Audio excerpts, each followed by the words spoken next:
says sending data. One thing I didn't even know here is if it was going to work going out to my Facebook account Yeah. because I've been on this 30-day suspension, and I kind of did the Right. math, and I was like, okay, I think the suspension should be up tomorrow. So Mm-hmm. I should be okay if we go out tomorrow. That's one of the reasons why I didn't record last night. Even like after you guys were like, "Yeah, we can't make it."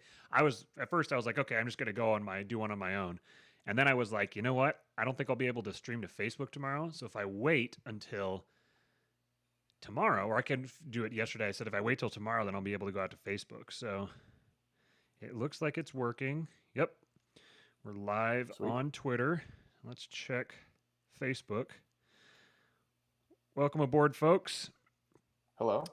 As what we usually do when we start here is we just kind of kill some time for a few minutes and wait for people to show up. And this is the first time that I'm using Restream from this end. We use Restream on Wealth, Power, and Influence, the show that I do with Jason Stapleton.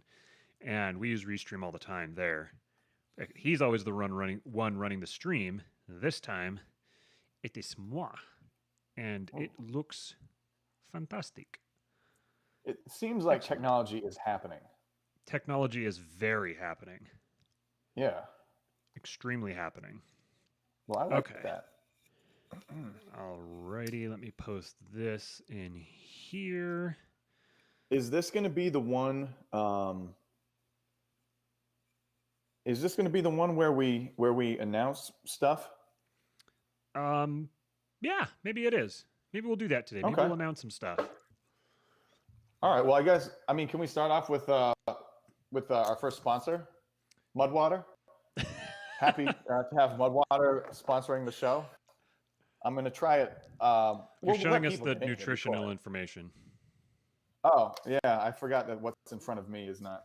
Well, the whole fucking thing is nutritional information. Yeah, it's one of those. I think that's their thing. Like it just shows the ingredients on it. It's one of those. That's right.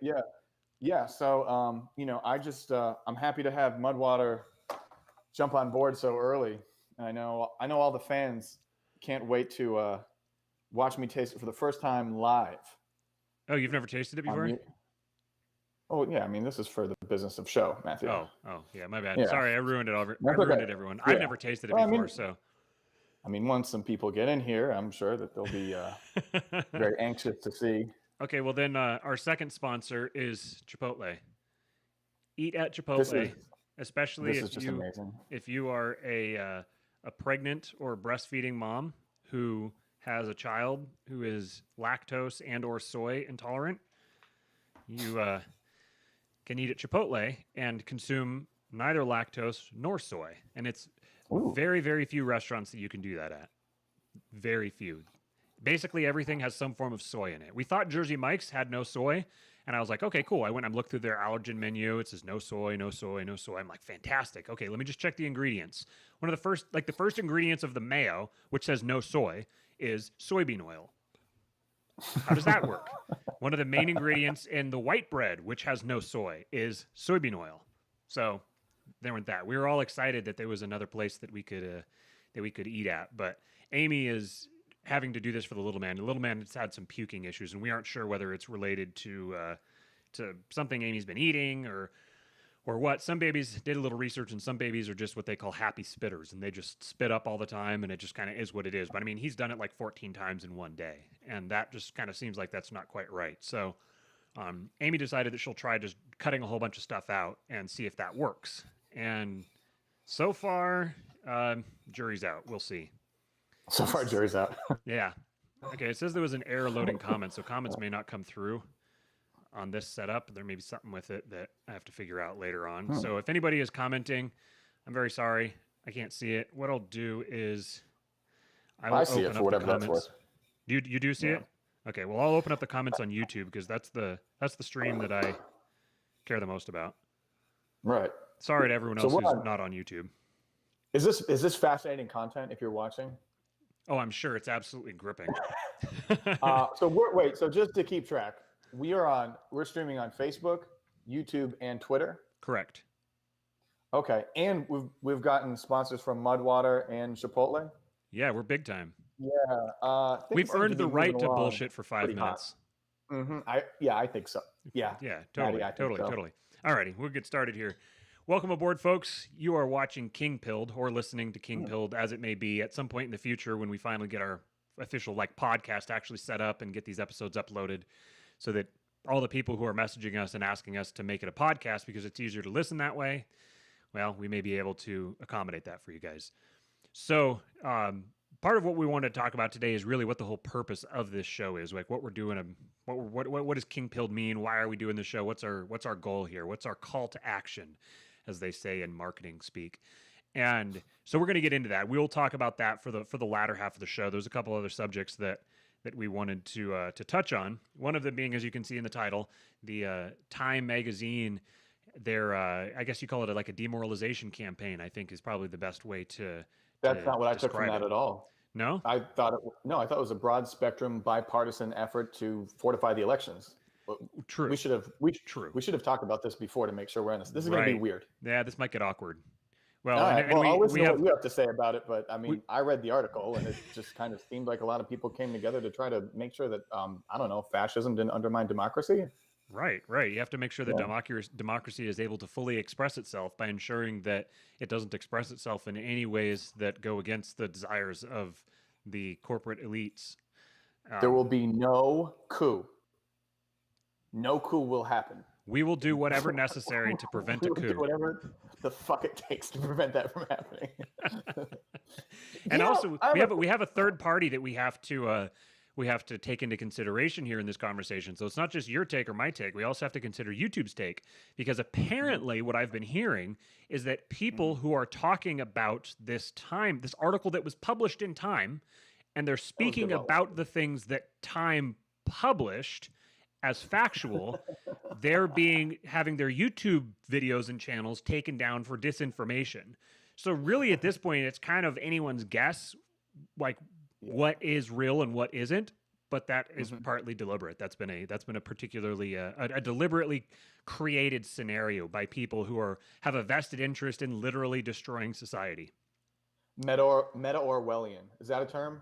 Orwellian level, just infinity with this. That's you have to take your hat off to them. It's like Orwellception. Orwellception. That's what it is. Yeah, Orwellception. There we go. Orwellception. Alrighty, so for those of you who have no idea what we're talking about right now, I pulled out a couple of the key clips from the article. It's a long article, and I have to be completely honest. I haven't actually read the whole thing. I just kind of got into it a little ways, and I was like, okay, I get the point. I'm a busy guy. I've got a little baby and all this stuff, so I understand where they're going with it, and I don't need to read the whole thing to weigh in on it. So anybody who has a problem with that, you can just listen in silence, because I won't listen to you. Okay, so.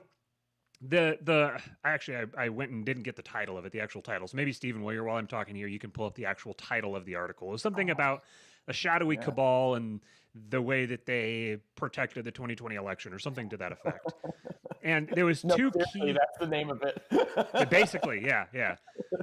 So there was two key paragraphs from it that I took away. It's basically, once I read these two paragraphs, I was like, okay, cool, yep, well played, good game. So I'll read the first one. So it said, in a way, Trump was right. Interesting. That's probably the first time that Time magazine has published the phrase, Trump was right. They said, there was a conspiracy unfolding behind the scenes, one that both curtailed the protests and coordinated the resistance from CEOs. The CEOs were coordinated. Interesting.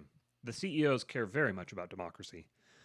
Both surprises were the result of an informal alliance between left-wing activists and business titans. What do you know? I wonder who's been talking about left-wing activists and business titans joining forces.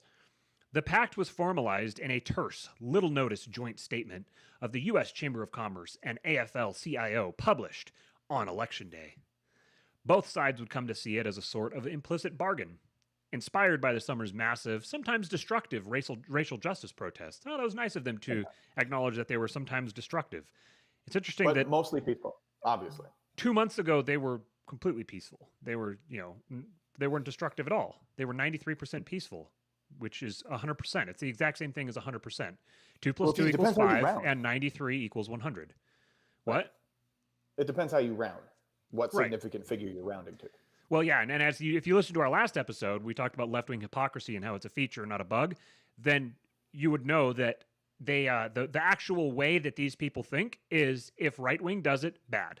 If left-wing does it, good. And this is an explicit tactic. It's a key component of the ideology because that's what favors those with power. Because they get to dictate the terms of the conversation and they leave everyone else constantly reacting to them. And when someone else is reacting to you, you have them on your playing field. The left gets to dictate the terms of every conversation. The right follows along, trying to keep up and trying to stop them with like futilely. That's why you get something like Ted Cruz says to AOC, hey, here's something we agree on. Let's work together. And AOC basically says, eat shit, and is lauded for it. So anyways, and while we're at that, I can give you the title of this. Yeah, because, yeah, do it. I listen to a lot of right-wing shows say almost this exact same sentence. Before they were permanently deplatformed? Yeah, right. The secret history of the shadow campaign that saved the 2020 election. I know. It's just like, I know we're kind of like a little late to the party talking about it, but it's just really good. They're so ballsy. It's just crazy that they just, well, yeah, they explicitly put it out there, and I'm going to explain why in just a little bit. So let me finish this quote here. So starting over here, it says, both sides would come to see it as a sort of implicit bargain, inspired by the summer's massive, sometimes destructive, racial justice protests, in which the forces of labor came together with the forces of capital. Interesting that you would juxtapose those two together. There's a specific ideology that specifically constantly concerns itself with capital and labor. In like they use those terms as buzzwords all the time. I wonder what ideology that could be. In which the forces of labor came together with the forces of capital to keep the peace and oppose Trump's assault on democracy. What was Trump's assault on democracy, you might add? This is not me reading. This is my own voice. Trump's assault on democracy was his insistence that only the legal votes be counted and all of the illegal votes not be counted. That was an assault on democracy that could not be tolerated. And in order to ensure that that wasn't tolerated, here's the next paragraph. That's why the participants want the secret history of the 2020 election told, even though it sounds like a paranoid fever dream. A well-funded cabal of powerful people. They even use the term cabal, for crying out loud. I have questions before you break it down. I just want to take a stab at some of these, but keep that's one of them though. But keep reading. Okay, let me finish this and I'll pass it over to you. Yeah. A well-funded cabal of powerful people, ranging across industries and ideologies, working together behind the scenes to influence perceptions. Perceptions of what, I wonder? To what end? Change rules and laws, steer media coverage, and control the flow of information. They were not rigging the election. They were fortifying it. Yes. Yes, Queen. All right. So if I was to sit down and write this and then just read it on YouTube, my expectation would be that my YouTube channel would be shut down. That would be my expectation if I described exactly this, because this is, I mean, I'm probably small potatoes enough. Like this show is it's not Joe Rogan Experience yet, so I kind of probably fly under the radar in a lot of things, but. This exact phrase is precisely what was borderline criminalized. Trump is being impeached for describing this exact process. And this was published in Time magazine. Yeah, we got to figure out, that's why the race I want to get is like, okay, the subscribers, God willing, are going to build, right? But like, can we say stuff that's like, no enough that will be like a channel with under 200 like subscriptions that's like they're gone. You know what I mean? Like I just want to kind of see before it gets like a more respectable number of subscription. Which please subscribe. Yes, please yes. subscribe. Please do subscribe. We want to do this experiment. Right. You can help us with our experiment. We could see which happens first. We reach, say, 1,000 subscribers, or we get the channel entirely taken away. Yeah, exactly. Yeah, this is gonna be like the Amazing Race. So so if you could, whatever platform you guys are watching on, if you're watching on Facebook or on Twitter or on YouTube right now, if you could like and subscribe to the channel, or follow me on Twitter. You can send me a friend request on Facebook if you want. I may or may not accept it. This stream is private on Facebook, so if you probably actually can only see it if you're a friend of mine. So anyways, ignore that part. So yeah, subscribe to the show, like this episode, and share it with someone, because this will be. But like I said last time, please don't share it with someone who you think won't like it, because I want to have an echo chamber. The purpose of this show is to create an echo chamber, and all I want is people who agree with me. I want to preach to the choir. That's my goal on this show. That's a little fast forward to later on. That's my goal on the show, is to preach to the choir. So if someone won't like this show, please do not show it to them. Okay. So back to what you're saying. Can I take a stab at just like this whole thing? Stab away. Because I really haven't had a chance to talk with anybody about it.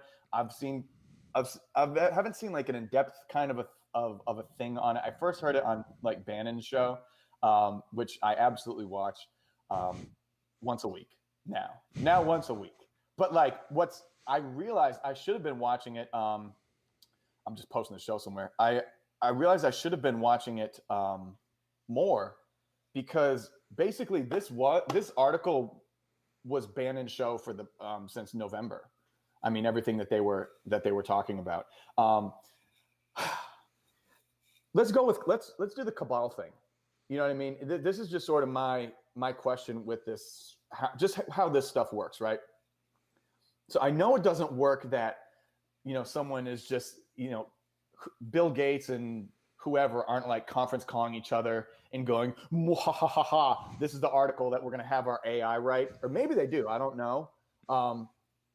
But I just wonder, whoever's writing this article, like, are they just kind of like a believer? You know what I mean? Are they just the most like blue-pilled person ever? And they're just like, yeah. And then that article sort of gets used for this brilliant purpose? Or is this person who wrote it like do they have some level of like deviousness in them that they know what this is going to do? Do you have so for example, the word Cabal, right? Like is she sitting there typing like, oh, I know what I'm going to do. I'm going to use the word, I'm going to use Cabal. That's going to get them, right? Or does someone kind of like come over to her shoulder and just be like, hey, let's use Cabal. What do you think? And she's just like, what does Cabal mean? It's like, nah, just put Cabal right there. You're really gonna put over the top. Trust me. And she's like, okay. Like, how does it work? Actually, I think that there's probably a combination of both there. I think that part of this is gloating. Part of this is an explicit thing to rub it in people's face. So that's why I called it a demoralization campaign. Right. I want to guess on that one. But I want to guess on that one. All right. So for me, this article, regardless of like whatever happens, with how it comes about, if it just got plucked as like, yes, that's the article, which, by the way, I did see a couple places. It might have been Being Libertarian. And I don't know if I just missed like the tone of what they were saying, but they posted it and they said something like, seems like a weird thing to brag about. I don't know if I missed the sarcasm or how I should have been taking that. But it was just like, no, it's not a weird, it's exactly what they would do is brag about this. Right. And then I think even like Tim Pool was just like, I can't believe this is in Time Magazine, and it's just like, yo, you precious little. I just want to take him sometimes and just, I'm not going to take the beanie off. I don't want. We don't need to know what's going under there. I just want to lift it up a little bit. I know it gets scratchy, and I just want to coddle him and just scratch, just like where the elastic is and the beanie, and just if there's a little bit of hair that comes through, I just want to brush it out of his face delicately. It's just, I can't. Times has published an article, unbelievably. It's like, no, it's not unbelievable. It's exactly what they would do, right, Tim Pool? The titles of his YouTube streams stress me out. Like every time I see one, I'm like, oh, I had to unsubscribe from him for a little while because I kept scrolling through and all of them are like capitalized word, punchy phrasing, and it's just like, okay, dude, okay, all right, I get it. I get the SEO, but Jesus Christ, it's like Don Jr. You follow Don Jr. on Telegram? It is. I didn't even know agonizing. You could, but I'm going to. It is agonizing. No. It's every single post is exactly the same. It's a stream of him with a white bar across the top of the stream that has like it's like TPUSA clickbait it's like TPUSA boomer clickbait is every single one of his things. And he looks like he's on hour 46 of a Coke bender. Every single one of them. Are you going to give me a reason not to subscribe and follow him on fucking Telegram? No, I'm telling you, just like, this is why you want to subscribe. You need to see this. Yeah. It's if the dude is trying to angle for like a future like run for office or something, he's got another thing coming, because like his whole thing just screams grift. He got like, he's actually, if you listen to him talk, he's very much like his dad. He's starting to have the cadence and the enunciation and stuff of his dad. But he got all of the grift side of his dad and none of the persuasion side. So he comes off as a straight up like con man who's kind of has a little bit of Hello Fellow Kids to him as well. The Hello Fellow Kids meme, he's kind of got a bit of that vibe to him as well. But yeah, anyways, right, back to the shadowy Cabal. The Cabal. Yeah, and so all right, this is written like you said, to demoral. Okay. All right, it's at least 2 or 3 different kinds of people that this article is written for, right? So it's written for the people in the shadowy Cabal, or the people who want to be in the shadowy Cabal, because they just can't help themselves but write this article. There's even a line in there somewhere where they really alluded to that. They're just like, oh, we had to just tell you what we did, in so many words. And this is like, oh yes, you're so. But also, this is also giving marching orders to the people who have just like the most predictable opinions that are indistinguishable from like CIA talking points, for example. Like a lot of my Facebook friends who think that they're rebels. But it's like, you sound like the CIA. It's weird. So that's like the people who take it at face value. That's the people that need to kind of know what to think, right? Right. It's instruction. And with that, Matthew, this is my thought, if I may call you Matthew. You may. There has to be a reason, and I'm gonna get the demoralization part. But I'm doing good so far. You're doing good. I haven't. Okay. Yeah, you're on it. All right. So with the marching orders, right? They were rolling with, this was the most fair election ever. So are they worried that this is going to come out in like in the impeachment trial, or it's like something's going to drop that they need to know how to interpret? I see you nodding.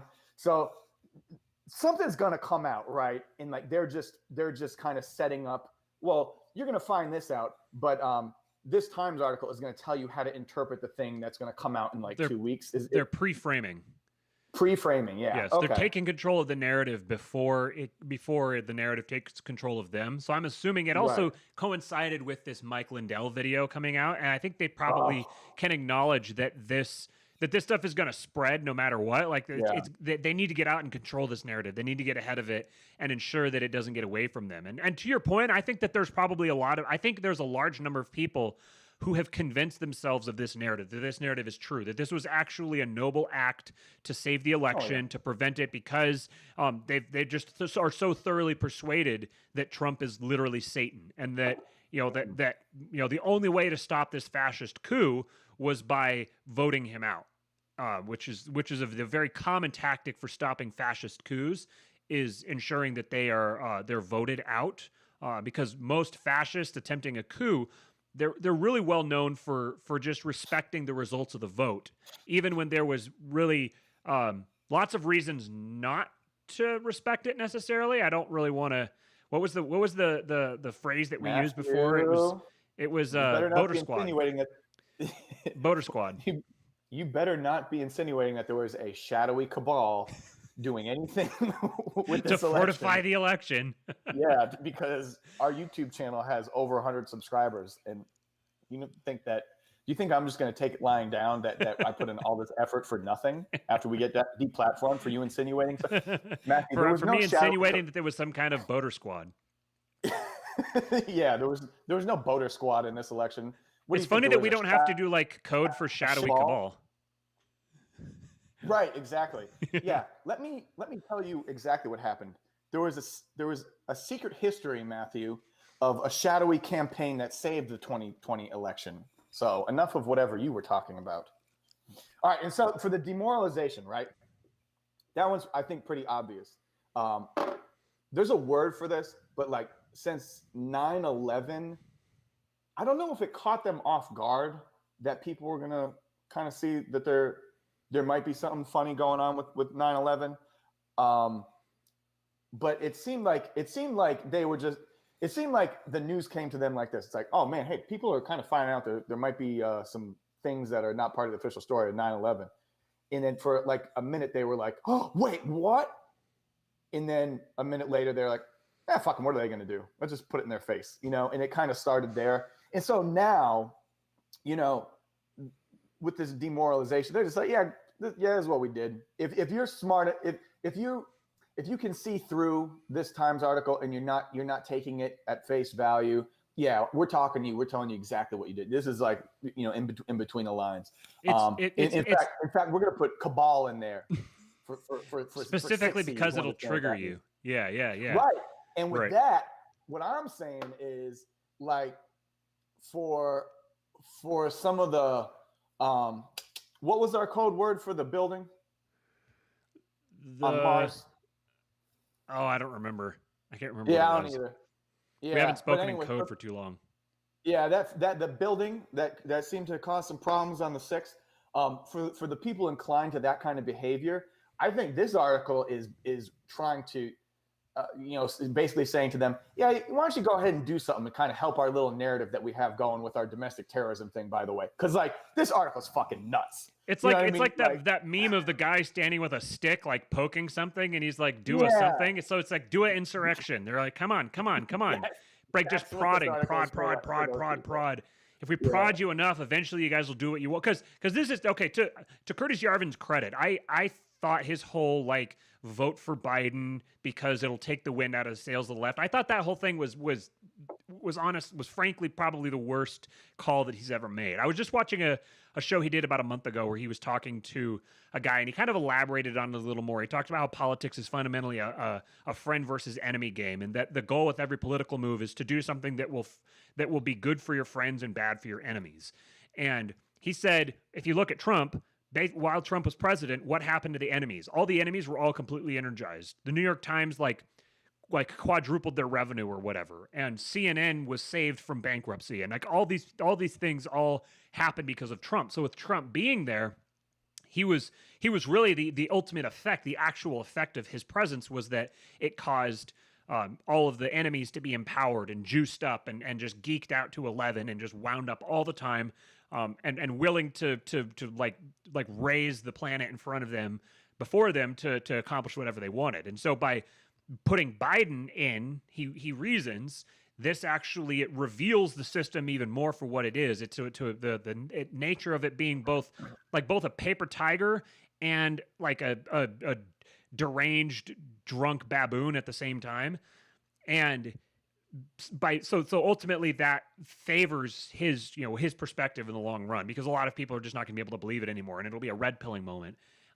So that was kind of his theory with it, which, okay, I'm willing to say right now that I'll back down from, I think it was the worst call he ever made, to jury's out. I think he's wrong, but I'm willing to suspend my take on it for a little while to see what happens. I still think, like, long run, I'm optimistic, because like long run, I'll bet on the human spirit. I'll bet on human ingenuity. I'll bet on this great awakening. I'll do that long term, but short term, I'm quite fairly pessimistic, and I think that Biden's election was if Trump had been reelected, I think that the positives that we would have gained from that would have vastly outweighed the negatives, because there definitely would have been negatives with him being reelected. But anyway, so yeah. back to the demoralization campaign.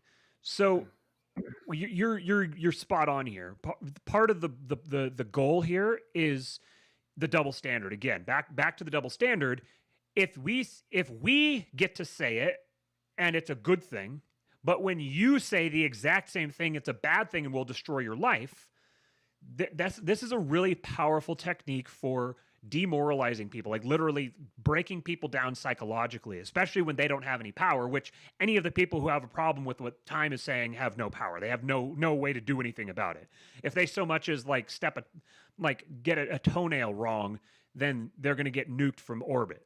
This is like the whole system is resting on a hair trigger right now, just desperately begging for someone to step out and do something untoward that can then be, for a cause for a further advance toward the new Patriot Act. So that's the demoralization aspect, and I think that ultimately that's the most sinister reading of it, but I think it's also the most significant. I think that's the ultimate goal here is they're making the double standard explicit. They're explicitly acknowledging it. With the secondary purpose, I think, being that they're trying to get out ahead of any narrative that's coming out. They're trying to retain control of it. One thing that I don't know if anybody else has pointed this out or if this is exclusively a Curtis Yarvin observation, but he talked about how if you can get somebody who's following you to believe the truth, that's not that great of an accomplishment. That's kind of like whoop-de-doo. But if you can get someone who's following you to believe a lie, to believe something that's false, especially to believe something that's transparently false, that's completely absurd, that's a fantastic way of marshaling support around a common cause and demonstrating loyalty. Because if you are willing to believe something that's patently absurd for the sake of the cause, you are fully bought in. And this was a technique that was used. This is a Soviet technique to just, like something like I don't know, the sky is purple. And everyone just has to believe the sky is purple and acknowledge, yep, the sky is purple. They look out, yep, sure enough, the sky's purple. And it's an emperor has no clothes sort of a dynamic. And that will ultimately, if you can force people to believe a lie and to openly acknowledge that it's a lie. This is the same with the like trans women are women. It's the same concept that if you can convince people to believe a lie and force them to believe it and force them to repeat it, you will break them down psychologically. And when people are broken down psychologically, they're obviously much easier to control. So that's basically kind of my take on the whole this whole time thing. And I think the fact that it triggers the right is the purpose. I think it's explicitly designed to trigger and demoralize and pacify the right, while at the same time pacifying that in large part, while at the same time getting those radicals and really riling them up, really trying to encourage them to step out and to do something that can justify, the hammer coming down. So I would encourage people, for whoever's listening out there, I don't advocate any sort of action against the regime. I think that the regime is the authority, the regime is in power, and it is best to let them be in power and not to do anything illegal. Don't commit any acts of violence or illegality. Be a very good little boy or girl. And no matter what you do, don't hold me responsible for anything. So, there's always at the end of like these episodes or whatever, I'll be like, yeah, that was fun. Fuck, I totally forgot to say this one thing. Last week's was we were talking about AOC, right? Yeah. As we are wont to do, maybe me more than you. But when we're talking about like it's the idea of like, oh man, AOC might lose her seat. It's like, okay, do you not see that she's like a complete fucking animal and like I don't know, she doesn't need to be like in that. She can just exist. Like look at this article is basically, I mean, it should be talking about Stacey Abrams and how important, like her efforts have been. And she, like, I don't know, like, look at, I mean, people were like dancing that, she lost her, her race or whatever. And just like, doesn't matter. She like, I mean, what percentage credit do you give her for having Biden get elected? It sounds like she played a pretty big role. It's not insignificant, You won't find her in that article, though, I don't think. I wouldn't know. I haven't read it. Yeah, I don't think her name's in there. Huh. Like, so it's just, it didn't say, like, of all the the organization of this, organization of that, and, this advisor to the leader of whatever alphabet organization that they would talk about, they named some names, but man, she wasn't one of them. I noticed that they mentioned the Democratic Socialists of America. That was pretty great. Yeah, I just wonder how much of this article gets input, very specific input, just for specific words and, things that they want in there that will drive like 4 people nuts. You know what I mean? I just wonder. The article is like is peak neoliberal. Like that's when people talk about neoliberal, this is the perspective here. This is not a lot of people look at the left and they might say something like, "Oh, it's like Biden's not a communist. He's not going to let communism, blah blah blah blah blah." Whatever. You don't understand this dynamic. You don't understand the dynamic of the left. The establishment, the cabal, the deep state, whatever you want to call it. The alphabet organizations, whatever this organization is that ultimately like governs, that truly runs the government, and really they run the global governments, but that is neoliberalism. Neoliberalism is the perspective of the regime. It's the ideology of the regime. It uses all of these other ideologies. It panders to other ideologies. It capitalizes on other ideologies. And ultimately, as we talked in the last episode of the episode before, we talked about communism and why a ruling class would favor communism more than any other group, actually, because it's such an effective tool for them to govern with. It's an effective tool for them to use. They get this. Well, number one, they don't have to be bound to facts or reality. They get to create their own reality on the fly. So they can just create whatever reality they want that justifies them doing whatever they want and putting themselves in power. So that's a really big feather in their cap. But it also gives them an army of really, really stupid people who don't have anything to live for, who will do whatever's necessary as long as you promise them a cupcake. If you promise them a cupcake at the end of the day, they'll go out and they'll like burn down a sheriff's department, or they'll do whatever you want them to.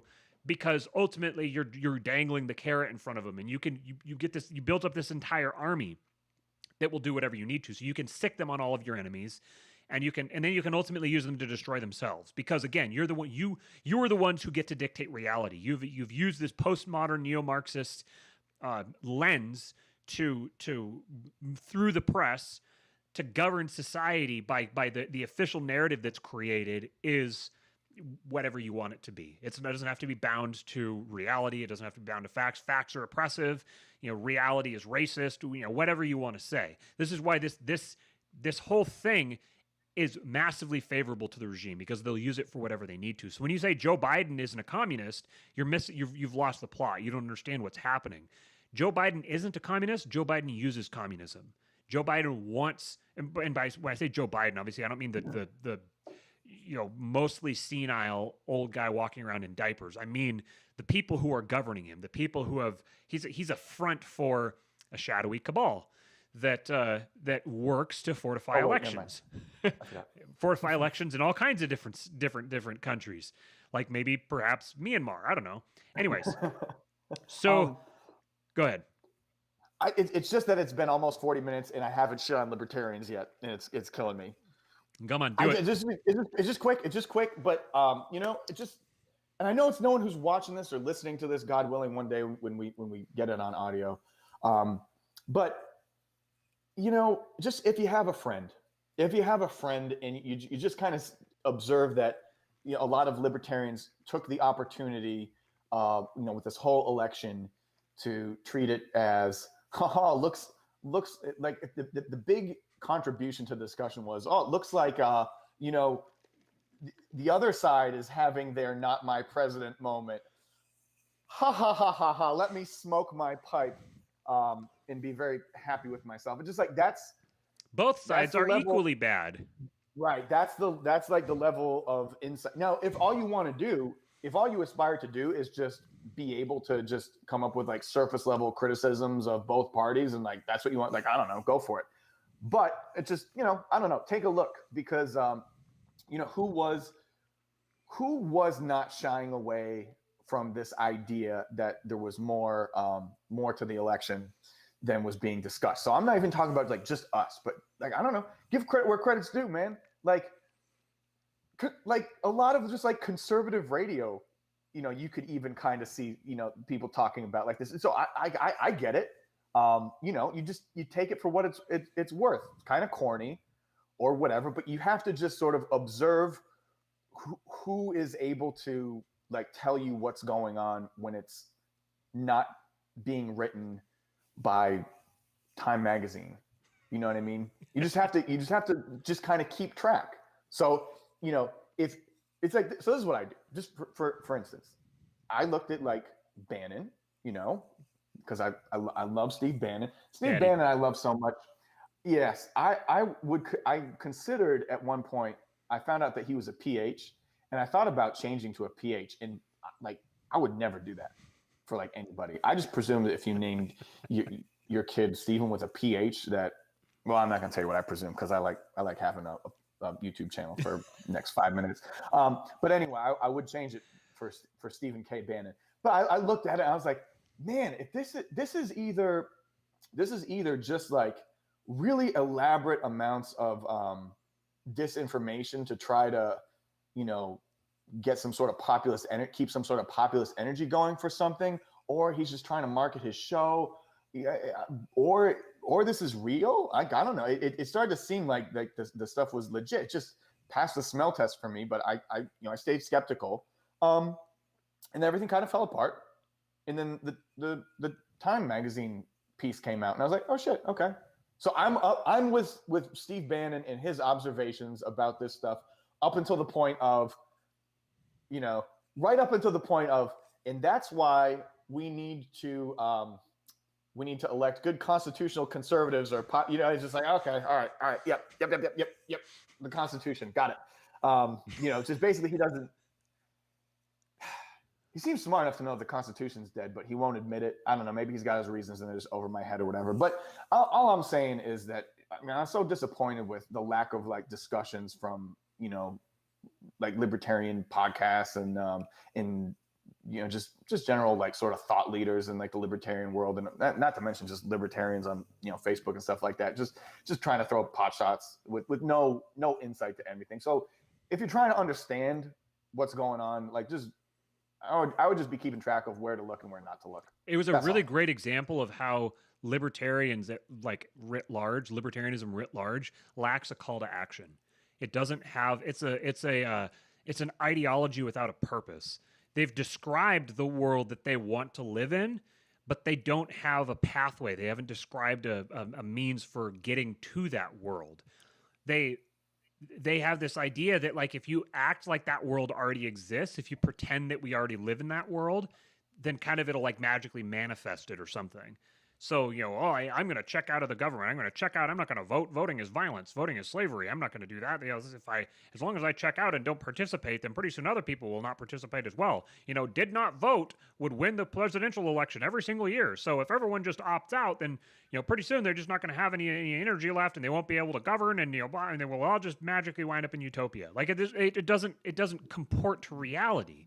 Number one, the entire premise of libertarianism is that democracy is a flawed ideology. It's a flawed means of governing. It's like a flawed worldview. Yet then they're kind of like, well, we need to appeal to the majority, and if the majority feels a certain way, then ta-da! And it doesn't like. How do you not recognize at this point that what the majority thinks or feels or wants doesn't have anything to do with anything? The only way that it has any relevance is if you're in a position where you get to control what the majority thinks and feels and wants, where you get to dictate it to them. When you're in that position, then it matters a lot, because you get to tell them what to believe and how to act and what to do. And then that's when you get to bring about the world that you want to live in. But libertarians aren't interested in being in a position like that. They're not interested in positions of leadership. They're not interested in engaging in something like something having to do with policy, or even in just like going out and frickin' like starting a business. The libertarians that are actually engaged in that, the ones in the public eye, are very few and far between. Now, I appreciate guys like Dave Smith or Eric July or some of these guys, Michael Malice, in large part because they're in the education and entertainment business. And I've said this over on Wealth, Power, and Influence with Jason Stapleton, that the future of liberty, the future of the liberty movement, is in business, education, and entertainment. That's where you will change the world. Now, this doesn't mean the political realm, just cut it out completely and don't engage with it and pretend it doesn't exist. You can do that if you want. But the problem is, people do that. They say, okay, well, I'm not going to participate in the political system at all. And then they're going to go criticize the people who are participating in the political movement for not doing it right or something. If you're not going to participate, then don't participate. If you're going to sit on the sidelines and like insert your energy and like talk about whether this option or that option or whatever, you're participating. You're just participating and pretending not to participate, which is worse than not participating or worse than participating. It's the worst option of all. So libertarians need to be in the business, and I say this about libertarians, conservatives, constitutional conservatives, whatever. If you share, broadly speaking, the worldview that all of us do, that basically you favor liberty, whatever that means to you, that you want to live in a world with like free and open trade, and like all these things that are like right wing. You believe in stability, you believe in law and order, all these things that are like right wing principles. Then you need to be in the business of making yourself the best you that you can be, and doing smart things. Don't do dumb things. Right now, the right wing, the story of the 20th century was the American right wing collapsing. And it was the only term that I could come up with earlier is I mean, we're not trying to monetize this through YouTube anyway, so it doesn't matter. The only term I could come up with was the pussification of the right wing. The 20th century, the story of the 20th century was the pussification of the right wing, and it met its absolute culmination in the nomination of Mitt Romney for Republican president. That was the absolute, like the apotheosis of the American right wing. And then I'm going to interrupt you right here, Matthew, if I may call you Matthew. I'm sorry. Would a pussy have binders full of women? Yeah, I don't think so. Continue. Well played. Well played. Yeah. So the story of Trump really was kind of it's a flesh wound. So the story of Trump is a revival in the, I don't know, the spirit of the right wing. And you know, there's maybe people listen to this and they might say, "Oh, right wing and left wing are equally bad. You want to be right in the middle." But yeah, that's like this is midwit speak. This is midwittery. This is people saying things that sound smart but that are not smart at all. And we'll go into that. Well, that's part of the purpose of this podcast is we want to describe why this whole centrism thing is bullshit. But we're going to get to that later. We're going to talk about the purpose of the show later. Before that, I'll remind you guys again, if you could, to like and share this video, no matter what platform you're listening on. Like, retweet, share, whatever you're going to do. Just get the show out to other people and help us grow, help us reach a larger audience with this, so that we can have a greater impact. And I'll tell you what the impact is supposed to be later on. So you just kind of got to stick around and wait for that. But share first, first, and then find out later why we're doing it. Exactly. And if I may just give my what I want to cut the leg. This is all a coup. I've been playing the long game with Matthew, and I want to just overthrow him eventually. He thinks I'm joking, but everyone out there, you know that I'm serious. I'm blinking at you in Morse code that I know Matthew doesn't know because he's in LA, and people in LA don't know Morse code. But the purpose of this podcast is for me to enrich myself monetarily and with gifts. And so, as you know, we have been sponsored by Mudwater, which I couldn't be more thankful about.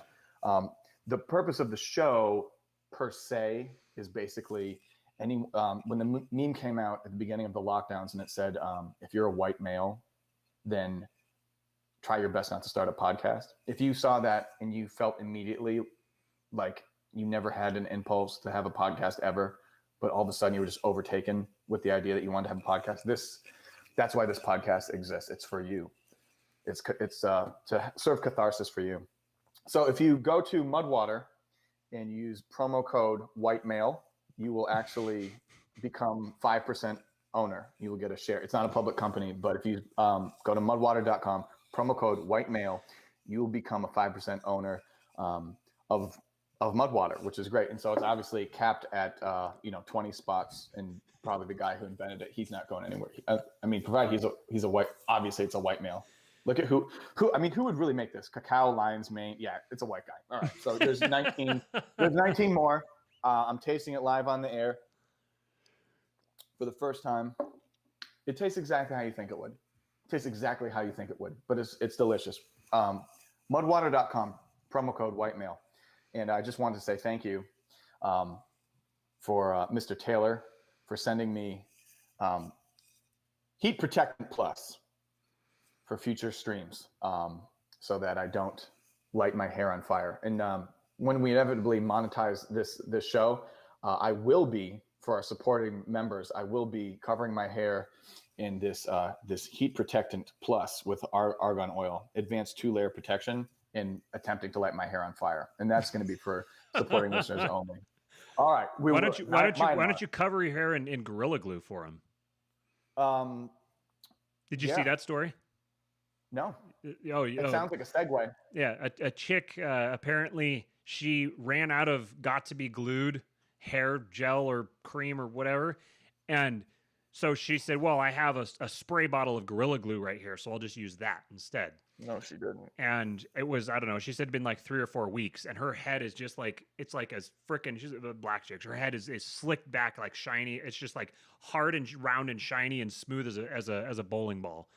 Ooh, and like just that. Completely just, and she like takes a video and she like gets some shampoo or some conditioner or something, and she like rubs it all over on it. And it's just like, and she just takes a towel and just wipes it right off, and it just comes right off. She's completely toasted her hair. And probably by that point, her scalp was having some major issues. I can't believe it wasn't itching. It was probably just so covered in glue that it couldn't even itch. I did see that. I didn't know that that's what I saw, but I saw pictures of that. That was terrifying. Yeah. Oh no. So for once we actually get a subscription whatever deal set up here, so you guys can subscribe and have a private room for us to go do private things, then Steven will put Gorilla Glue in his hair for you. Promo code Whitemail. Promo code Whitemail. Okay, so the next thing I wanted to talk about was that all you had to say about the whole time Shadowy Cabal? Yeah, I know. I'm so glad that we're doing this stream today as opposed to Sunday or whenever we thought we might do it, because I mean, if you I don't know if anyone read that. If you read that article at the wrong time, I mean, it's not. I don't like. It's not going. This was just my overall point. I'm sorry. I knew if I talked long enough, I'd remember. The mask isn't slipping. Okay. Anyone who tells you the mask is slipping, it's not slipping. The mask is hot and uncomfortable. It's annoying. It's like you've worn a mask before. It's fun for a little bit, and then it gets fucking annoying, and you want to kind of like scratch it. They don't need it. They're like taking it off, and they're taking it off for the reasons that we said, right? So it's like masks off because what are you gonna do, right? It's like the trap door is closing, right? Like I've trapped animals before, like there was an adorable kitten outside, of my house, and I spent a week trying to get him, and I was like calling. I thought it was a girl at the time. I was like, oh baby. Blah, blah, blah, blah, staying up till 4 a.m. trying to get this. But when I finally got the cat, like a week later, like I wasn't calling him baby girl. I was just like, you pain in the ass. I couldn't speak for, they don't have to treat you nice anymore. So it's just, I would just, it's a like an annoying distinction, but yeah, we're going to make annoying distinctions on this show. You can believe that. That's what we're saying with this libertarian thing, that like there's this idea that if you expose the regime, then pretty soon it'll go away. Like it's like, how does this calculus work? Like what makes you think that it's describe to me how exposing the regime will make it go away? The more exposed it is, the worse it will get, because as it's exposing itself, it has to get increasingly more and more overt about the totalitarianism and the lockdown and the crackdown and the crushing of dissenters. And there's this, like, are people under the impression that it's going to reach a point where people are just going to, like, rise up and throw it off or something? Like, how do you foresee this happening? How do you, like, I want to ask, we should get Malice on this, and I want to talk to him, and I want to say, like, through what mechanism do you see... Yeah, us winding up at this anarchist position? I'm gonna text Malice. I'll be back. No, keep talking. I'm texting Malice. See if we can get him on this. I mean, I could text him if I need to. I'm sorry. That's amazing to me. I'm gonna. Chances are he won't reply. It'll like, because he replies like one time out of 10 because he's a busy guy and lots of people are texting him. But right. But still, like, yeah, no, I'm just gonna act like I'm not impressed with that. That's fucking amazing. But that's the last time I'm gonna say it's amazing. Now I will be utterly unimpressed. Yeah, all right, you say we should get Mouse on here. These are the perks of winding up on a show, like backdooring your way into a show like Wealth, Power, and Influence. You just kind of get mashed up with people. What the fuck you talking to me, buddy? This is the future Wealth, Power, and Influence. So the no, finish that thought. It's interesting because I want the answer to that question. Like you were saying, we should get Mouse on here and ask him. And ask him like how he sees, like he's constantly talking about like the white pill, that he's white pilled, and I'm white pilled, but I can see for a different reason than he is. He has this vision that like he's always talking about how things are great and they're just going to get better because the regime is losing its credibility and the mask is slipping, and I don't understand what I come back to this meme where it's like step 1 yada yada yada, step 2 question mark, step 3 profit. I don't understand your step 2. What's in that step 2? And I'm afraid, for just on other shows where he's kind of had this conversation, he kind of is like, well, I don't know how it's going to happen, I just am confident it's going to. And okay, all right, I mean, I suppose like it just doesn't make for a very interesting conversation, but like I kind of want to figure that out too, because I'm just looking around. Like I say, I was I'm not convinced to the contrary, but Sunday I was just 1,000% convinced that within 5 years, like it's gonna be as dystopian as you could possibly imagine. Or like that's not out of the realm of possibility. It has the right. I'm just trying to accept the idea that that's within the realm of possibility, the thing I usually default to is just like, what do I hope, what do I think, and what do I fear? And I try to like reconcile all those things depending. And yeah, fear and think are starting to really, really blend lately, especially after reading that, because when I read that Times article, I hope I don't know. Unless I was just like reading too much into everything that we're, talking about from like the angles that it was written from. It's like, man, that does not portend well for the future. And it just kind of, you just see how fast things have changed over the course of the year. I'm going to turn this around to something quasi hopeful in a second, but it just, how like prior to like 2020 or even during 2020, I guess you kind of have this, idea that like, you could just walk around and you could wear like a t-shirt that says, yeah, fuck the government, man, and just be kind of fine, walk by a cop and whatever. And he might just give you, you rascal, or he doesn't really give a fuck, or he's like, yeah, fuck the government. Also, I agree with you. That feeling's going away, I would say. And there are countries that, and if you ever like talk to people from those countries, in a hypothetical situation, they would say, this is why your country is so great. You can wear a shirt that says fuck the government, and my country is never possible, right? And our country is never possible to wear fuck government shirt very fucking quickly, and then a whole list of things worse than that that fall off very quickly. And it just want to acknowledge that is possible. And like, I think part of this show is going to be, maybe discussing and figuring out together what's our best shot for having that not happen, right? But to that end, observing human behavior, I am kind of seeing more and more that even in the progressive hell that I live in, it seems that some people are at the very least, and again, I don't know what this is worth, just like you're saying, like, what's it, people wake up, okay, what, I don't know how many need to wake up or like what the equation is, but I am seeing people kind of seem like they're sick of at least some things. I'm watching like the CNN anchor, with 2 masks on now, talking about how dangerous it is for these Super Bowl people to not be masked. Dear God, What was the image I sent you just before we went live of it was like the mayor of Tampa or something like that, or I don't know who it was. Some chick in Florida.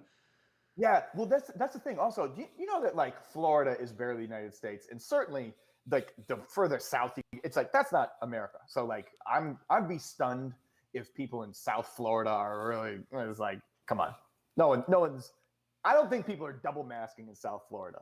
And this chick, this government official there is saying, she says that we're going to identify the people who are at the football game, at the Super Bowl, and we're going to hold them responsible. The people who were there, I don't know if she said like not masked or something, because like there was mask mandates. Every single person that I saw there was wearing a mask, except for the the guys on the 22 guys on the field who were all like mashing into each other and rolling around on the ground and like breathing on each other as hard as they could. Those guys weren't wearing masks, but because COVID actually it's very respectful of the sidelines. It knows that during the game that you're not actually supposed to go onto the field if you're not one of the players, so it very respectfully stays on the sidelines. But then, and then after the game, even more, after the game, it just doesn't show up anywhere. You can just kind of go wherever you want. So, but this chick is like, she says, we're going to identify the people who are attending this event and we're going to hold them accountable. What does that mean? Hold them accountable in what sense? Yeah. How do you expect this to work out? I don't understand we get back to the same meme again. What's your step 2? I don't understand your step 2. I see where you're at step 1, and I see that you want to get to step 3, but I don't understand what you're going to do for step 2. Right, and I know that there's some utility in public opinion or whatever. So I don't know what percent of the population needs to like think or feel a certain way or become vocal or have it be part of the prevailing opinion. But I just have this idea. Just from the universe, just as like a witchy crystals person that I'm not really into crystals, but just for the sake of argument, I just feel in the universe that there's a lot of people out there, most of them just going along to get along. That's fine. I go along to get along too in many ways. I just freak the fuck out about it also. But like, it just feels like a lot of people think that this is just kind of bullshit. Everything that's just sort of going on. I don't know what worth that has. And I know that they're much more quiet than me, but more importantly than being more quiet than me, they're more quiet than all the people with like the opinions indistinguishable from the CIA. Those people, the people who read the Time article and take it like literally and will repeat it to you like after they've heard someone else like interpret it on NPR or something. Or fuck me. I was trying to be hopeful. But those people generally are just like louder, right? And they're just more, and they're echoed by, the mainstream media, and they're echoing the mainstream media, of course. But I know there's people out there, right, that just see this lady with like 2 masks on, and they're just like, I was wearing a mask just to, I don't know, help you out, feel better. I'm busy, I'm just going to put on a mask. But like, you're wearing 2, watching the Super Bowl, and it's just like, I don't know. It's just all this shit that I hate. I'm watching a game that I like, and then every commercial is just something that I can't stand, mostly because it is relaying that it can't stand who I am, right? That it hates me, like the rest of media, which I've been avoiding, but I'm watching the Super Bowl because it's the Super Bowl. I know that there's those people out there. There's this guy, Larry O'Connor. I think he's a guy, he's like from Breitbart or something like that. He actually, at the studio that we used to do the show at in Culver City, he was in there all the time. I ran into him and talked to him a few times. And he's a conservative radio show host. And he said something like, he goes, this is, yet another year where I didn't understand the Super Bowl halftime show at all. Like it didn't appeal to me. I had no idea what was happening. It was just completely it was not targeted at my demographic at all. And he said, and I'm pretty sure that I'm still basically like the Super Bowl's target demographic. And then I quote tweeted and I said, you're not the Super Bowl halftime show's demographic. That's like, this is what you have to understand. These people despise you. They detest you. They are taking over every one of your institutions so they can push you out and then use the institution to crush you. This is their explicit purpose. They've told you that this is what they're doing. They've told you how they're going to do it. They've put all of that out there. And yet somehow there's still this, I think it goes to like the kind of like the naivete of the simplicity of the heart of the standard conservative or something like that, where they just want to believe that these are ultimately at the end of the day, we can sit down, we can have a conversation, and we can just work everything out, and everything will be good. We'll finally come to an agreement. We'll sacrifice a little bit on our side. They'll sacrifice a little bit on their side, and everything will be great. This is like, you don't think that's how it's going to work? No, it's not. No, not even some. Not even some. Not even some. It won't even remotely come close to working like that. And so this is what I don't get with people, like the people who see like I'm optimistic about what's going to happen, but it's because I'm expecting very, very different things than someone like, say, Malice or what I presume, at least. Like this idea that I get the idea that that people like Malice or like other people like this, that they think that people like wising up, people starting to understand and see what's going on, is going to lead them to just opting out or something. Like they're just not going to participate anymore. And I don't see how that is going to make the state go away. I don't see how that's like, the fewer people who participate, the more they get to do whatever they want. The fewer people participating, the more like unleashed they are to just do whatever, until people start rebelling in some way. But then once people start rebelling, that's when they get crushed. If you openly attack the state on its face, that's the best way to get the worst version of the state. So I don't understand. Like I want to understand. I'm being sincere. I want to understand how these people, not just that, I think the people it's going to get better. Like I believe in the human spirit, like all these kinds of things. Like I agree with that. I have a specific vision of kind of how I expect things to go based on history, and that's sort of the purpose of the show. But I see these people who I suspect would not favor the potential solutions that I see, but who also are optimistic and they think that somehow something better is going to come. And I want to know what that something better is and what the steps are to that something better, because it sure isn't going to be anything like people just deciding that they're going to be libertarians, or people just deciding that they don't want to participate in the state anymore, or anything like that. It's you can run through these things and project where things are going to go. You can project what's going to happen. I mean, ultimately you're going to get something like, say, from California, you're going to get people who are fleeing California. They're going to head like the Bay Area. They're going to get out of the Bay Area. And I think people are never going to flee LA. LA is going to stay LA for a long time. It would have to get just really, really, really bad for people to leave LA. And I don't think it'll actually get that bad. Like we're talking like Mad Max type of stuff for people to leave LA. That won't ever happen. But other parts of California, definitely, I could see. But then the people who are leaving are all the people who might want to have a better California. So California is just going to get worse. Those people who are leaving are going to go somewhere else. So it's the idea that California is going to get really bad and they're going to go somewhere else, and somewhere else is going to get really good. And then it's just going to be great. But then the people who go somewhere else where they're trying to create something good, those are going to be the targets for ensuring that it doesn't get too good. That's all the energy and effort and every stuff is going to be focused on those areas. So like right now, people are like, oh, Texas is turning into a purple state, so we need to go to Wyoming or South Dakota or whatever. Well, all of those places are just now. Both of those places to you? What's that? Have I mentioned both of those places to you? Because... Well, those are the places that we've talked about. Like those are potential options for us. We just have to try to get over the issue of the snow, because like we dealt with the snow. We don't really want to go back to it. We really like the sunshine. But anyway, so Wyoming and South Dakota are today like what Texas was, I don't know, 20 years ago. So as everyone floods into Texas and Texas gets bluer and bluer, then everyone from Texas is going to flood somewhere else. So maybe they go to Florida, and Florida just is like Ron DeSantis is a badass and things get better there. But this kind of gets me to my point.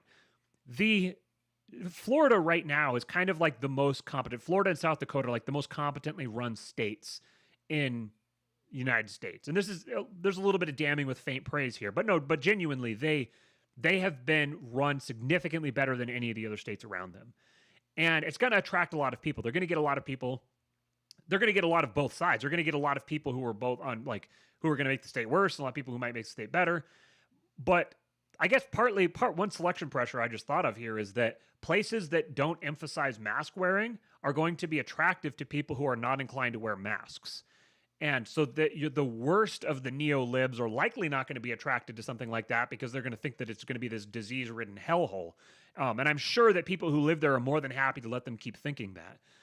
But ultimately, the reason why Florida and South Dakota are doing better than these other states is because their residents engaged in the political process and elected people who are willing to be competent, who are willing to do the things necessary, whatever bare minimum thing it is, to make sure that these states are better to live in than the other states around them.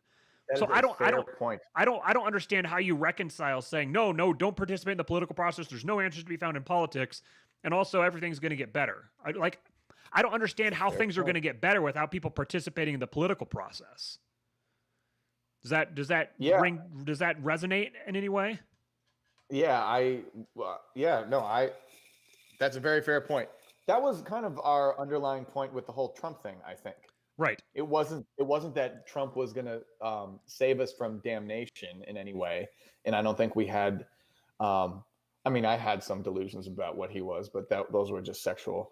But like, you didn't have any delusions about about who he was or anything like that. But seriously, it was like, yeah, Donald Trump is not he's certainly not the libertarian savior. Like he's not going to put human action as mandatory reading in the third grade or anything along those lines.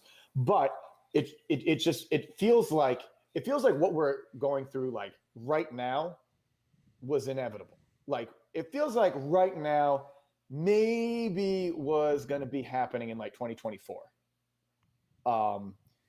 Instead it happened like right now. And if there was just some way that he could have squeaked this out, that we would have had more time to prepare for the horrors that a lot of people knew were coming.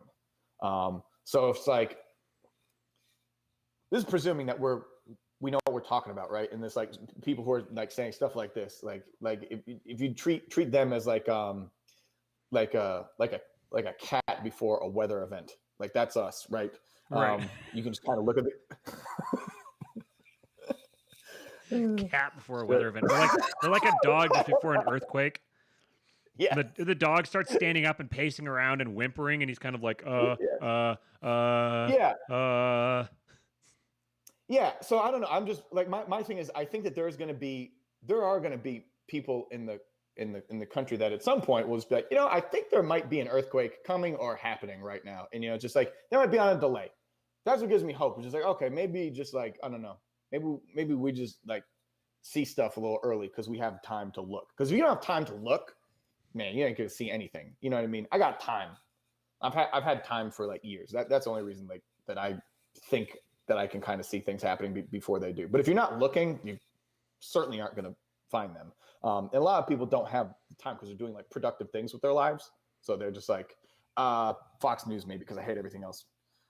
Weird. I don't know what the fuck's happening. Fox News, got to go to work. That's right. Life for a lot of people. But like, so yeah, it's just like, okay, the earthquake was coming. It's here earlier, okay, and it's going to get worse earlier, I think, because of the political process, right? And I think anyone who didn't see that Trump was going to buy him a little bit of time, I don't know. I'm open to be proven wrong on that, but whatever. I don't think I'm wrong.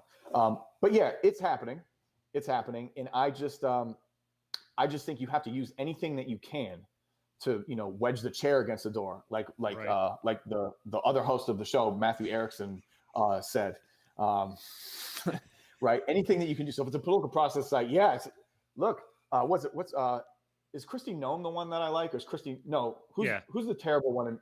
Kristi Noem's the one I like. Who's the terrible one in Minnesota? Whitmer, Gretchen Whitmer. Oh, Gretchen. Oh yeah, man, that figures. Yeah. So yeah, the wretch. Gretchen. Good God. There's no way out of 100 subscribers anyone's named fucking Gretchen, right? Let alone a female. Do we have any female? There's no way we have a female subscriber who's just not my mom or your wife or Amy's mom. Yeah. Okay. So anyway, yes, anything that would work. So yeah, the political process, because like at the very least, I don't know, you don't know what's going to happen. At the very least, I could flee to South Dakota.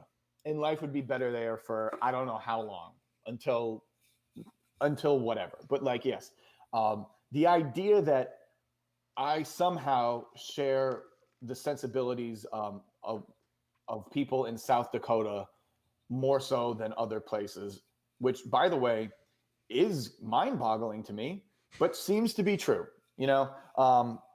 I think that anything that can be used to that end, then you have to use it. So yeah, no, I don't think the idea of just disengaging with the political process entirely does anything but eliminate those very rare cases of principled. I almost said principled conservatives. We got to figure out another word for this. I'm just gonna be. That's Dave Smith's bit with the Christian conservative thing, but I haven't seen Dave Smith with a King James Bible. Thank you, listener. Thank you, listener. King James is the version of the Bible that I read when I'm pissed. I just read Ecclesiastes in the King James version, and I just hit myself. But yeah, you got to use anything you can. That's the long and short of it. I might move to South Dakota. We have been real-time fact-checked. It's not the Minnesota governor; it's the Michigan governor. And also, I have to give a shout-out.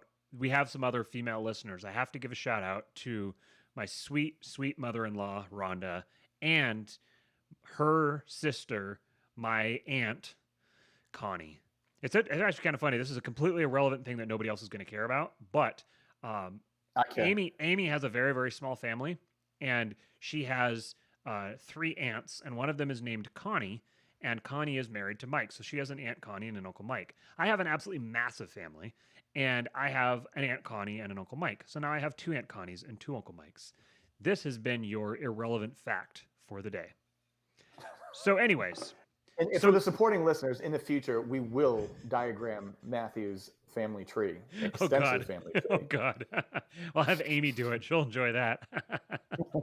That was part of her when we first started dating before we got married. She had to go to these family birthday parties that I would have. They're massive. They're like 50+ people at we do family birthday parties every month. It's just a monthly birthday party for all of the people who have a birthday in that month. We all get together and celebrate at the same time. We sing happy birthday to 12 different people all at the same time. And so poor Amy, who came from having a family of 6, she had to go into this family where she had to try to memorize all their names, and there's all these different kids and everything. And she did just an absolutely admirable job because she is amazing. And I married up by far. But anyway, so you said something really great there, that basically politics is not the answer, but that doesn't mean that politics doesn't have answers. There are answers to be found through the political system. You need to use every tool that's at your disposal. You just need to make sure that you're using the right tool in the right way. And that's part of why we wanted to start this show, so that we could try to get people thinking about this type of thing in a different sort of a way. I wanted to say that I wanted to talk about Dave Rubin and his he's red pilling, and he's basically saying the same thing that we've been saying. He's red pilling even more. I wanted to talk about that and then use that as an illustration for going into the separation of church and state. But we're running long here, so I'm going to save that for Wednesday. On Wednesday, we'll talk about why separation of church and state is a lie. So what we're going to do now is we're just going to go into talking about the purpose behind the show, why we decided to start this show, and what we're hoping to accomplish with it. And so we kind of addressed that already. Well, yes, obviously we want to sell stuff through Steven. And receive gifts. So if you guys have anything that you want to give us money, we'll talk about it. I don't care what it is. You give me some money and I'll talk about whatever you want on this show. And that's how we're going to turn into the Joe Rogan Experience. So that's the question mark. That's the question mark. That's the question mark. Step 2. Talk about anything you'll give me money for, and then we will be the Joe Rogan Experience. Because that's really just about everything he does. So, yeah. Wyman says, if I send you $17, will you know what to talk about? Yes, I'll know what to talk about if you send me $17. Okay, so what is the King Pill? The King Pill basically is it's kind of it's sort of a catchy little term that we coined to encapsulate kind of this whole idea that it's it starts with the nature of man, with the nature of mankind, how humans are wired, the way that human beings are mimetic, that we naturally mimic people. And you get the Jordan Peterson, the hierarchies and the people who transcend hierarchies, and then the hierarchies of hierarchies, and you get the iconic guy, you get the hero, you get the what does he call it, the archetypes. Humans are an archetypal species. We think and believe and operate in archetypes. There's a reason that every single political system of all time trends toward a single powerful man at the top. There's a reason that the president started out as explicitly not a king and has basically become a king. It's because this is hardwired in the human psyche. The idea of it, of the model of the family. The family is basically the ideal form of the family is this is kind of something that might get me deleted off of here, but the basic form of the family is the king at the head with, and it's like a benevolent dictatorship. Oh boy. And yep. And this has been the form of like every family, of every human society of all time, and it's a government, an organization. All of these things all are just like scaled up extrapolations of the form of the family. So every company has a CEO, and basically, so like as Moldbug points out, basically every single thing that you consume was produced by a monarchy. If you drive a car, that car was created by a monarchy. You called it a corporation with a CEO. If you went to Burger King, that burger was created for you and sold to you by a monarchy. A corporation, the corporate model is basically built off the model of the monarchy. And obviously there's all kinds of different idiosyncrasies and things you can say, but I'm speaking very like 50,000 foot view here. So it's inevitable that we're going to wind up with some form of something that resembles a monarchy. This is there's three different forms of government. You can have rule by one, rule by a few, or rule by many. And rule by many always winds up with rule by few. And the rule by few typically winds up in a position where the many turn to the one to take out the few. This is just the trend of history. History cycles through this over and over and over again. And it's like each time we cycle through it, we develop new technology and new knowledge and new information, and we build and build and build, and we keep cycling back to the same thing, but we're coming back to the same thing with a tweak, with a little bit of a change. So a republican, like republicanism, the form of a republic, was a new technology that was conceived of after, I mean, it was back in what do you call it, Greece, and you had the Roman Republic, but the whole limited government republic, constitutional republic, was more or less like a new technology that was introduced around the beginning of America, and we see what happened with it. We went from constitutional republic with an ostensibly limited government to effectively like an oligarchical, a pseudo-monarchy with the most massive government in history over the space of a few centuries. There's a reason for that. There's a reason. This is an expression of human psychology. Human psychology is building toward this point. So for that reason, we happen to believe that it's better to act according to what is real rather than what we want to be real. So what is real is that humans naturally organize themselves in something approximating a monarchy. And we're trending in that direction.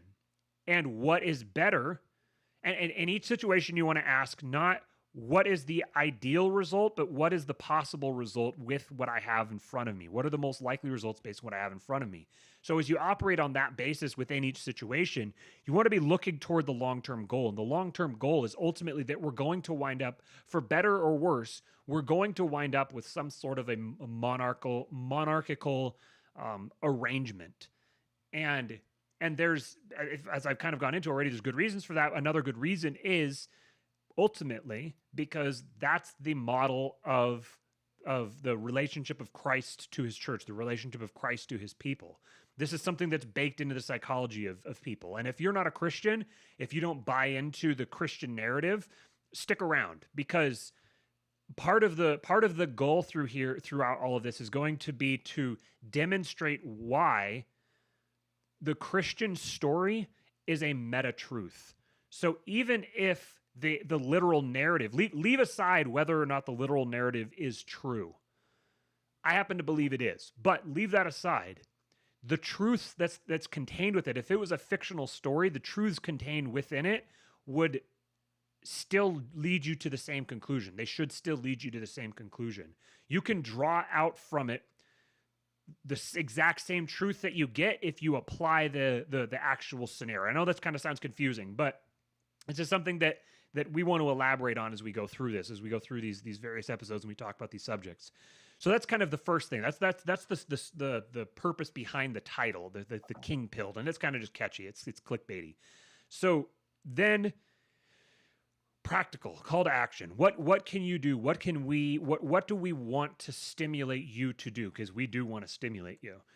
We want to stimulate you to what? Big time. Big time. Yeah, bigly. We want to stimulate you bigly.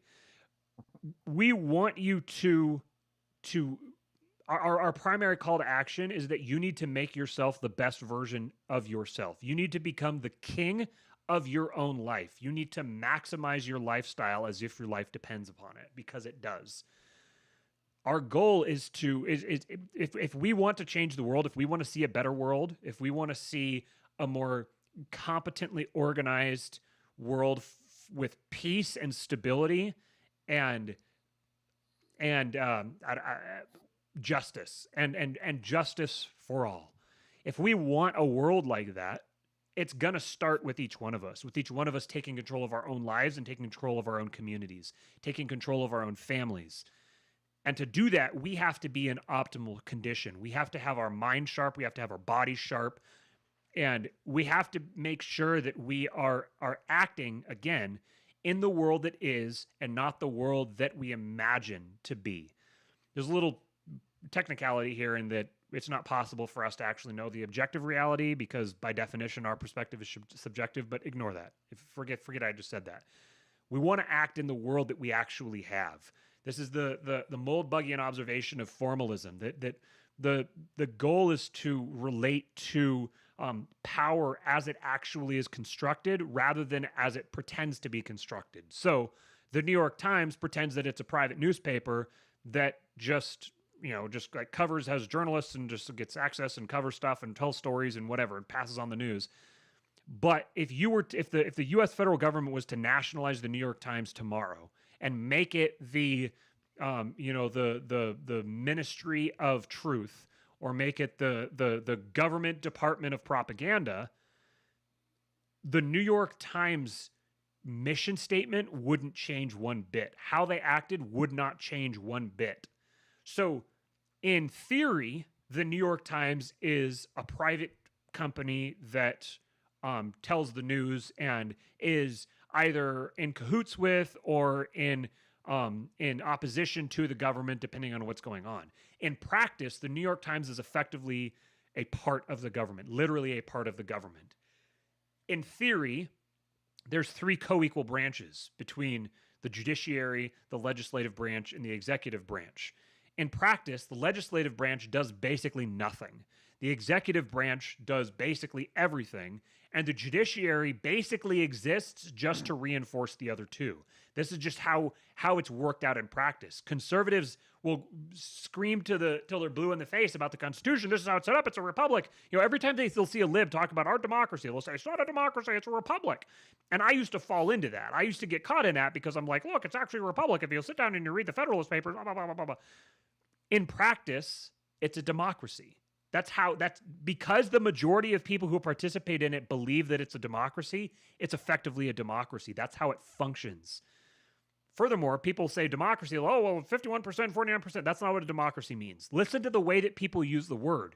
They're not talking about majority rule. When they talk about democracy, they mean representative government. And further, they mean representative government that does what's best for the people.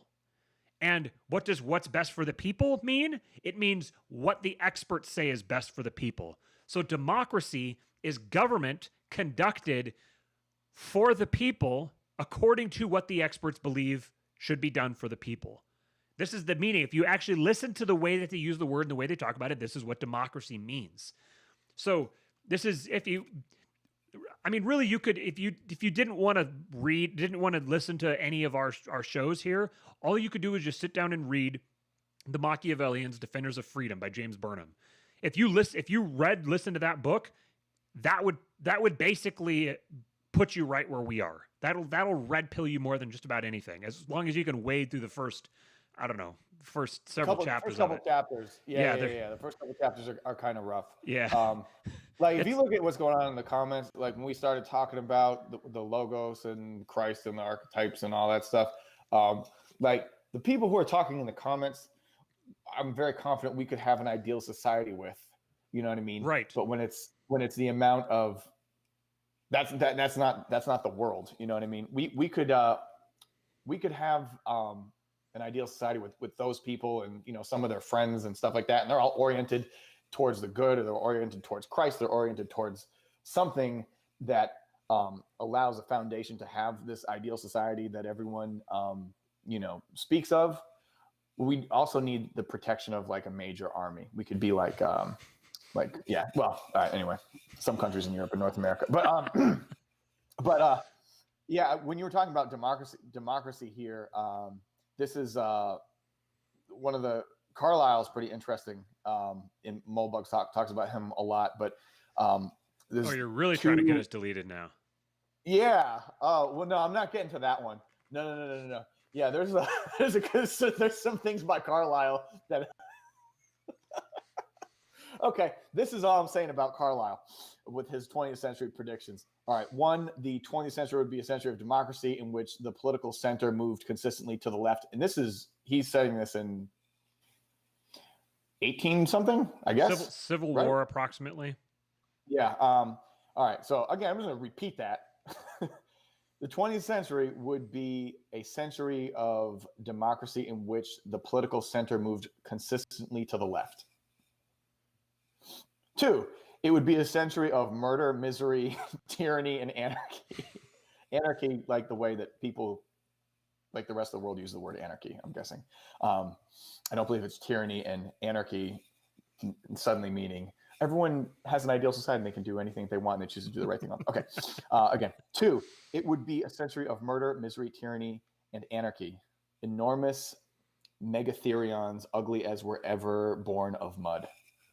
So, yeah, that's he's got a catchy voice. The end path of democracy. Right. The guy identified for him to predict that, because that was not at all what most people were predicting around that time frame. That wasn't what most people expected. But he predicted it. He very accurately predicted what the 20th century would look like. And so then you say, okay, well, what does it take to make accurate predictions? To make accurate predictions, you have to have an accurate view of the world. You have to have an accurate grasp. You have to have a full understanding of what's happening around you. Once you do that, then you can predict the future. You can accurately, foretell what's coming. And if you can foretell what's coming, it informs you for the way that you behave and the way that you act. Ultimately, if we want to see the world that we want to see, if we want to see it come to pass, we have to create it ourselves. There's no one who's going to come create it for us. We have to do that. And in order to do that, we have to have the means to do that. Means is just another word for power. We have to have power. And there's a specific formula for power. And it starts with recognizing how the world works, recognizing how politics works. Because politics is kind of what the other subject I want to go into that we'll talk about on Wednesday, which is politics and religion are the same thing. This is the same subject. This is it runs on the exact same infrastructure in the operating system of your brain. It's all the exact same thing. Politics and religion are just every state that has to, I'm going to get into it a little bit. Every state that has to govern will develop a religion through which it can govern, because it needs a mechanism to both ensure loyalty and to identify non-believers or identify heretics, which are the ultimate threats. So every state will create a religion. And every religion naturally winds up operating effectively as some type of a state, because it needs to enforce its, that's a strong word. I don't mean enforce, but it needs to enforce its values upon the world around it, because a religion is a way of engaging with the world around you. So So politics and religion are just they're just two words or two perspectives on the exact same phenomenon. So to change the world, to create the type of world that we want to live in, it begins in, number one, in our own lives. And once you've set yourself, once you've set your trajectory, because there's no use in comparing yourself to an ideal, because you're just going to make yourself depressed, and it doesn't give you any. That's not the way that you hack into your own psychology. What you want to do is you want to compare yourself to yesterday and identify your trajectory, see which direction you're heading. If you can optimize your trajectory, this is a whole like success motivation thing, whatever. Do a little bit better each day, and you get compound interest, and you get this thing where you have two lines that are going along parallel, and they diverge just slightly. And at first they're really close to each other, but you go on a long enough timeline and they're going to be super far apart. So you want to be optimizing yourself every day with your own behavior, with your own mind. You want to be focusing your mind on what's real and on what's true, because that's practically speaking, that's the best way to live the best life, to be the most engaged with reality. And then you need to understand how other people act, because humans are a social species. We're a mimetic species. We act like a hive mind. We act like bees or like ants, where there's some sort of force that governs us, that drives us, that motivates us. It's a metaphysical force that we can't necessarily put our fingers on, but we can recognize its impact. It's like kind of like the wind. Like you can see that the wind is blowing. You don't necessarily know what the wind is or where it's coming from, but you can see the effects of it as it blows through the leaves. So there's something that governs us. There's something that guides us. What is that thing? And how can we understand it? And how can we use it? Because ultimately bringing about the world that you want to live in involves manipulating other people. It involves using other people. And that sounds dirty. That sounds kind of scummy, or it makes people uncomfortable. But it makes us uncomfortable because we know how effective it is. And effectively, if you're trying to change the world in a positive way, what that means is you're trying to manipulate people for their own best interests. And someone might say, "Oh, that's what the commies are doing." Well, exactly, because they know how the world works. This is all that we're doing all the time. Every single person. You're constantly going out and manipulating other people through whether you're trying to get them to buy your stuff, or trying to get them to believe in the political party you want them to believe in, or whether you're trying to convince them that this movie was actually good and not bad, or try to get them to like the music, whatever. In all of these cases, you are trying to manipulate people's perception. You're trying to present them just the right type of data to get them to make the decision that you want them to make. So to do this, then we need to know both how this works and how to use it to our advantage to create the world that we want to live in. And all of this within the context of this understanding of how monarchy is baked into human psychology, and how politics and religion are effectively the exact same thing. And that ultimately, whether you're a Christian or not, whether you believe in the Bible or not, Christ is king. If you operate with that, how would you say it? If you use that application, if you use that framework, you will be successful. Whether or not that framework is literally true is irrelevant. If you act as if it's true, it will have the exact same outcome as if it was actually true and you acted as if it's true. It's just something about the human psychology. It's the way that humans are wired. So the future affects the past. Future proofs past. Okay. So anyways, that was a reference. To tolerate statist education, or to allow their children to be trained thereby, means to renounce power in society, to renounce their children, and to deny Christ's lordship over all of life. This is interesting. Oh yeah, R.J. Rushdoony. That's good. Yep. There can be no good character in civil government if there is none in the people. You cannot make a good omelet with bad eggs. Yep. Rushdoony is exactly the we're blending the world of Moldbug and Rushdoony effectively. That's kind of the purpose of this show. Most people don't know who either of those people are, but if we were pitching the show in LA, it would be like, all right, Moldbug meets Rushdoony. And people say, huh? What language are you speaking? But that basically is kind of in a nutshell. That's the purpose of Kingpilled. That's why we decided to start doing this. This was really, I was just like having conversation with Steven, and he kept saying, you need to just start getting on video and talking about this stuff. And I was like, yeah, I know. I'll do it eventually. And finally, he basically just kind of held a gun to my head and forced me to do this. And, so now, you created a monster. So now you have to deal with it. So we're going to be we're going to be growing this show to the extent that we can without, we're going to test that dynamic. How far can we get the show grown before we get ourselves canceled? Before we get a respectable amount. Yeah, exactly. Yeah. Can we get canceled before we get a respectable amount of subscribers? It is going to be an audio format in, places that podcasts exist at some point, but we figure we'll just be annoying for a while and just do it on YouTube and stream it in video when people don't want it. Deliberately cap our own audience. Yeah. Yeah, really, what it comes down to, if we're being honest, what it comes down to is that before we get it out onto like an audio platform like Libsyn, or get it onto the Apple Podcasts and all that, we wanted to get a logo nailed down. I mean, if you look on our YouTube channel right now, there's no logo. It's just this big K, because we're we're both busy guys, and then we're kind of just a little lazy when it comes to that kind of thing. So we're sort of both like waiting for the other one to do something, and one of us will do something and kind of push the ball forward a little bit, and then we'll kind of twiddle our thumbs for a week, like, we should do something about that. We should try to get that set up. So meanwhile, we have like 3 guests lined up, and he's just casual, just like, yeah, if we get Malice on here, it's just like the icon's a fucking K. You know what I mean? Like, it's just like, oh yeah, well, the audio, it's like the audio. What are you talking about?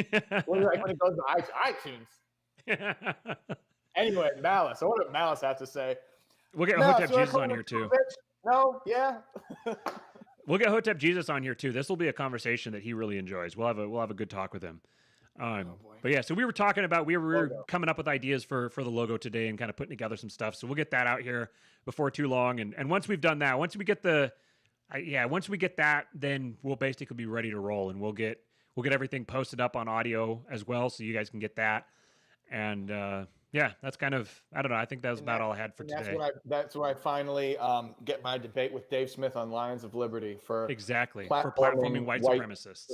Yeah, and something about is he a pipeline? He's a pipeline. He's a pipeline for something alt-right into the L. Dave Smith is a pipeline for alt-right into the LP, and I firmly believe that, and I challenge him. I'm not saying this just so we can, get a platform to. And he's teaming up with Hotep Jesus because they're trying to bring white nationalists into the LP. Yes. That's the purpose of his partnership with Hotep Jesus. Like Maj Touré. Exactly. The classic of all white supremacists. Yes. So Joaquin says define Kingpilled. That's actually a good question. We just did that, man. Didn't we? Yeah. Well, I'm assuming what he wants. I'm assuming what he wants is me to get it into a sentence. He wants something pithy. Yeah, good luck with that one. Yeah, that's what I'm trying to figure out. I'm trying to get that because like Malice is the king of getting things down into this pithy little saying. So he's got like his pithy little thing for the cathedral and the pithy little thing for the red pill and all this stuff. So we're working on coming up with a pithy way to communicate it, because ultimately we'll need that for like the intro. We're gonna have like a cool little produced intro and all that kind of business. So we'll come up with better stuff. I do have things battling, like rolling around in my head. But yeah, I think there's a couple directions we could go with it. But yeah, it could be a really tight sentence. What we're going to do is we're going to distill all the sentences that we've made about it over thousands of years in various languages, and keep distilling them into this meta sentence that's going to ring true in a millennia. Wyman says that Kingpilled is understanding that Christ is king. Yeah, that is understanding that Christ is king, but I that doesn't communicate it deeply enough for me. Yeah, I was thinking that too. That like there's gonna be layers to that. I like the Kingpilled thing for the possibility of the layers, and what it would mean to someone on its face, and then someone who just like, oh yeah, I'm in the secret society. I know what you're really, you know what I mean? It's just, I do like the potential for that. But yeah, there is a perfect sentence out there. We'll come up with it. You can submit it. You can submit your ideas to us. You can tweet me at Real Kingpilled, or tweet him at Messina Inc.